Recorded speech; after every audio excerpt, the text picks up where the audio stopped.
رکھے۔ تو 3 باتیں ہوئی ہیں، میں بھی اور آپ بھی ہم ان 3 باتوں پر عمل کی کوشش کریں۔ پہلی بات ارشاد فرمائی ایسی نماز پڑھو جیسا کہ زندگی کی آخری نماز ہو۔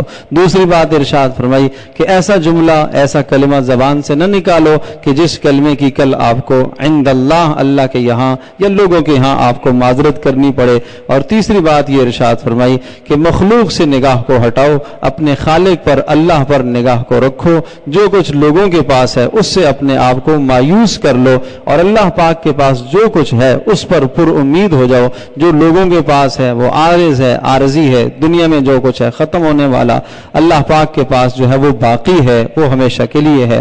اللہ پاک ہم سب کے لیے عمل کرنا آسان فرمائے۔